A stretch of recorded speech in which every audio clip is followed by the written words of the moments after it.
Hey guys, I'm Triya. I hope you're doing well. I'm also fine as usual. And in this video, I'm going to talk about a story that I've read recently. And I think this is one of the best stories that I've ever read. So, this is There Will Come Soft Trains by Ray Bradbury. I hope you know who Ray Bradbury is because it is a quite popular name among students, specifically because at least we have read one or the other story of him in our textbook. So this story is actually a science fiction written in, like, it was published in 1950, long back, but now the story seems really relevant and significant because it has predicted almost everything, and almost everything that it talked about has come true in today's world. The world has been digitalized completely, and people are now almost completely dependent on technology. But we have to understand one thing, that we are to be dependent on nature. Our lives revolve around nature. We cannot stay away from nature. We cannot be, uprooted from nature. The connection that we have, strongly, the connection, a strong connection that has been made between the human beings and nature is to be always there. So, the striking thing about this story is the story is actually set on a fictional town that is Allendale in California, and the time period it talks about is August 2026. We are now in 2025, so it is quite, it is quite relative, like relevant to us. We can now understand how productive and how far sighted this author was. Like, if I had read the story 10 years back, I wouldn't have loved this that much. But now, at this point of time, when we can see that the world is really digitalized, we cannot think our lives, think a single day without, social media. The presence of social media is relevant in in everybody's life now.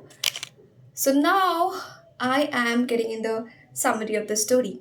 So the title is actually an allusion to another poem that was uh, with the same name, There Will Come Soft Prince by Sarah Tansdale. I'm not sure about the pronunciation of her name, but this was the name, Sarah Tansdale. This poem is There Will Come Soft Prince with the same name. So that poem was also written after the First World War, after the devastation of so many people's life and devastation of so many cities in that war, but that one World War. So the story talks about a house, a lone house that stands in Arundel, a devastated city that has come, that has now become rubbish, and this there is no, like, there is no presence of human beings, not even a corpse. Only there was silhouettes, some images, like hanging on the pictures hanging on the wall. So that was the only presence of human beings. Like, this was the, like, the presence of human being is a past thing in this story. uh, this is one of the most striking things about this story, that there is no presence of human being, and not even anything, like any animalistic thing in this story. So everything, daily activities starting from making breakfast, lunch, dinner, and to cleaning the houses, everything is done by automated machines that are automated rats devices. So they resemble robots in today's world, and that you can understand how far-sighted this author was when he wrote this story. So it was written in 1950.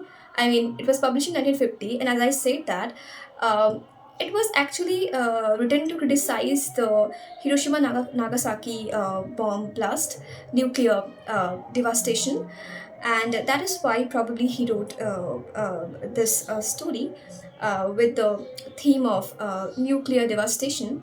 And also, the one of the most important themes, messages of the story is that nature is the ultimate force.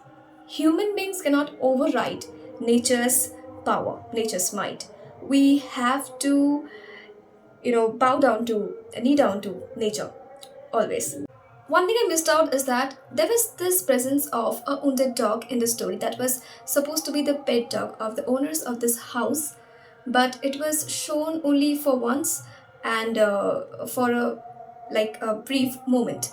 Okay, so after after he died, the automated machines threw his body away from this house. So everything when was peacefully being carried out, every daily activities was performed uh, on the exact time that they are supposed to be. But then suddenly fire broke out in that house. The machines tried their best to put out the fire, but they couldn't, because it was to be shown, it was to be proved that technology has limited powers. Human beings cannot depend on technology, cannot only depending on nature, human beings cannot survive forever. Nature is the ultimate thing. So again, windstorm as an agent of nature took the vital role in the ultimate destruction of this house, because when fire broke out, when they were, the automated machines were trying their best to put out the fire, suddenly wind came and it helped to spread the fire throughout the whole house. And then finally, the house that was the lone house in the devastated city, you know, got destroyed. So even the final uh, sign of the human beings, the man-made thing, that house is a man-made thing. So the man-made thing finally got destroyed. That too because of windstorm, an agent, a representative of nature. So, thus, the story proved that nature is the ultimate thing and human beings cannot override the power of nature's might, and they cannot survive only dependent on technology forever. So I hope you liked it. I would suggest you to read this story, because reading a book is not easy, because you have to read a lot of pages and you have to have, keep patience while you read. But reading a story is definitely easy, and the story is not written in a very difficult language either. So give it a try.